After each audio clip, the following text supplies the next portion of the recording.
What's going on, guys? The Comics Kid 2099 here. Today, I want to talk to you about X-Men Forever Volume 4, Devil in a White Dress.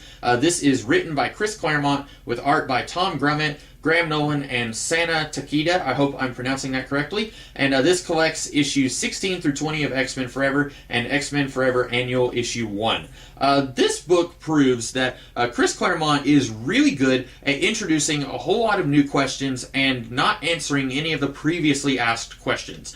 We are now 20 issues into this series, and I don't feel like any of the subplots that have been introduced so far have been resolved or answered in any way, and that's not really good. Whenever you look at Chris Claremont's original run on the X-Men, he was really good at introducing subplots and letting them build for a little bit, and then he would resolve those subplots as he introduced new subplots, and then he would let those subplots percolate for a little bit, and as he resolved those subplots, he would introduce new subplots. That's not what he's doing here. I don't see any indication that he is ever going to resolve any of the stuff that he has set up so far.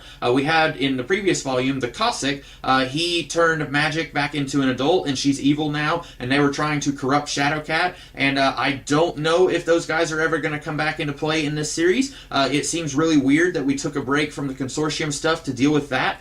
We still don't really know why the Consortium is doing what they're doing. We know who a few of the main players are in the Consortium, but we don't know why they're doing what they're doing, or what their ultimate goal is other than we don't like mutants. We do know in this volume who the main guy behind the Consortium is, and prepare for a big, huge eye roll in about 5 seconds. The big bad is Tony Stark. Okay, so now that I have that out of my system, I am 100% sure that this series has completely gone off the rails. I've mentioned in just about every review of this series so far that originally the premise was that this is pretending like Chris Claremont never left the X-Men in 1991. He left with the second X-Men series, issue 3, and then this is pretending like he just kept going after that. We know that he never would have been allowed to kill off Black Panther. He would never have been allowed to make Tony Stark the head of an evil organization trying to destroy mutants for some reason. We know that he would not have been allowed to do these things, and I get it, he's playing in his very own Marvel universe where nobody else is doing anything, so he can do whatever he wants. If he wants to kill the Avengers and the Fantastic Four and say that the X-Men are the only heroes in this universe, he can do that because there isn't a Captain America Forever or an Iron Man Forever or whatever that he is screwing up with his own ideas. The problem is, this series was sold as what if Chris Claremont never left the X-Men in 1991, and we are very clearly getting something that is completely not that premise, and that's going to bug me for as long as he keeps doing stuff that he would not have done if he had not left the X-Men.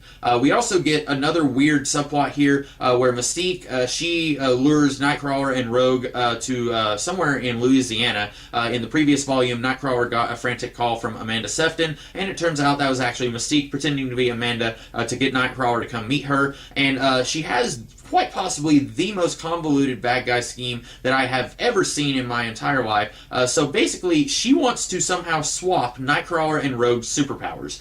She tells Nightcrawler that she is his mom, and that is a revelation that I believe Claremont was actually planning for a very long time, and he never actually officially confirmed it. As far back as Days of Future Past, which was like 1980, he was hinting that there was a connection between Nightcrawler and Mystique. When Nightcrawler first met Mystique in that storyline, he was saying, hey, you look a lot like me, and then nothing came of that until like 1994, I think. It was in an issue of X-Men Unlimited that Claremont did not write that finally revealed that Nightcrawler was the biological son of Mystique. And this volume, set in an alternate reality, is indicating that that's still true here, so I'm assuming that that is something that Claremont wanted to do and he just never got around to it. But here we find out that Mystique is also immune to the mutant burnout that is affecting all other mutants except for Wolverine and Mystique, apparently. And we were told that Sabretooth was immune to the burnout, but then also in this volume we're told that he's now starting to succumb to it.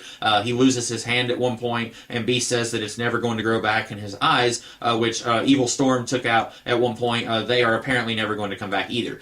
So anyway, Mystique is apparently immune to mutant burnout for some reason, and so she wants to make sure that Rogue is also immune. So she does something weird that swaps their powers. because we are never told how this happens. And furthermore, Mystique has no idea that Rogue and Nightcrawler are both going to come into her little trap. She calls Nightcrawler, pretending to be Amanda, and says, hey, I need help. For all she knows, Nightcrawler is going to come by himself, or he's going to bring Gambit, or he's going to bring Kitty Pryde. She has no idea that Rogue is going to come with him. There is no indication that Rogue would do this, because while these two are teammates, it's not like they act like brother and sister. And technically, I guess they're kind of brother and sister, because Rogue is Mystique's foster daughter, and Nightcrawler is Mystique's biological son, even though Mystique didn't raise Nightcrawler, so they don't really act like brother and sister. So it's not like Nightcrawler says, hey, my ex-girlfriend needs help, and Rogue says, I'll be right there. Mystique had no idea that Rogue would come, and then she does come, and then somehow she swaps their powers so that Rogue is now immune to the mutant burnout, because apparently if you are immune to the burnout, then all of your genetic offspring are also immune. So Wolverine was immune, and apparently so is Sabretooth, except when he's not, which this book tells us he's not. And so Mystique wants to protect Rogue somehow, and so she takes Nightcrawler's inborn immunity to the burnout and gives it to Rogue, and then Nightcrawler somehow gets Rogue superpowers. I don't understand how this happens. This book doesn't bother telling us how Mystique does this. I'm assuming that it will never tell us how she does this, and I don't even know if Mystique is ever going to show up again in this series. It acts like she does have some further plans later on. I don't know. But basically, it seems like Mystique just cares about Rogue, and she wants to make sure that Rogue doesn't die, and she doesn't really care about Nightcrawler, so she gives Nightcrawler Rogue's powers, and I'm assuming Rogue is not immune to the burnout now. Or Nightcrawler is not immune to the burnout now. But anyway, I feel like this is kind of like Kitty Pryde getting one of Wolverine's claws, where Claremont just wanted to make things a little bit different than the X-Men universe that we already have, so he swaps their mutant powers because why not? I feel like that's just another way that he can make things a little bit different, so that you'll have more of a reason to read this series, because it's a little bit different than the universe we already have.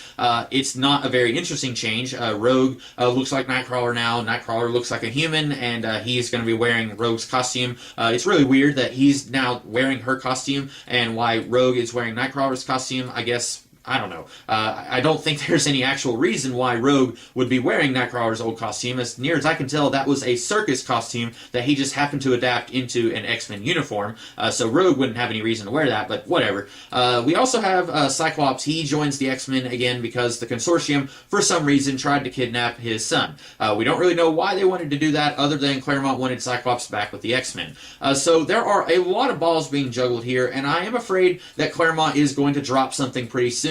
He's going to forget a subplot that he introduced at some point, and then the series is going to become a little bit worse because of it. And this series isn't that great in the first place. Now, I think that I could be made to like this series. Even with some of the less than good stuff that we've had so far in this series, it's not as awful as I predicted that it would be. I think that maybe we could have this series be put back on the correct course if Claremont would just narrow his focus a little bit, stop introducing so many subplots, and start resolving some of the subplots that he's already resolved or already introduced. Let's get to Storm. Let's figure out what's going on with Storm and Rogue. Which one is the clone? Which one is the evil? You know what I mean. The evil one who took over Wakanda. What's going on with her? I'd like to see some resolution of some of this stuff instead of just introducing a whole bunch of stuff and then forgetting something along the way. So anyway, I should mention the annual also tells us how Wolverine and Jean Grey fell in love. It's really stupid. It doesn't make any sense at all because, like I said in an earlier video, there was virtually no time at all for Wolverine and Jean Grey to have fallen in love. That's a word. There was actually no time at all for them to have fallen in love because as soon as Jean and the original 5 X-Men joined the X-Men again after they left X-Factor, that immediately segued into the second X-Men series, and that's when Chris Claremont left. There really was no point in time where this little adventure where they are kidnapped by the Hand and the Hand tries to turn them evil, there's really no point in time where that could have happened. But this is trying to tell us that it happened sometime before the events of the X-Men Forever series. I don't know when. It doesn't really make sense chronologically, but basically this is trying to tell us that they both loved each other for some time, and Jean was basically just in denial up until now. It's really dumb. They are pretending to be newlyweds on this island resort. It kind of reminds me of that one episode of Brooklyn Nine-Nine, except we had 2.5 seasons of build-up to that, and here I don't really care because Wolverine's already been killed off in this universe, and I don't really feel like like these two have that much connection, other than Chris Claremont wants this series to be different than the X-Men universe we already had. So no Scott and Jean, instead we're going to have Jean and Logan. Anyway, I am looking forward to reading some of the other volumes because I think this series could be good. Even though we've had some weird stuff here that I don't really like, I still am hopefully optimistic, but realistically, it's probably going to be as good as what we've gotten so far. So anyway, those are my thoughts on X-Men Forever Volume 4, Devil in a White Dress. I hope that you guys liked this video, and if you did, be sure to like, share, comment, and subscribe, and I will be back later with another video. In the meantime, you guys have a great rest of the day. Catch you later.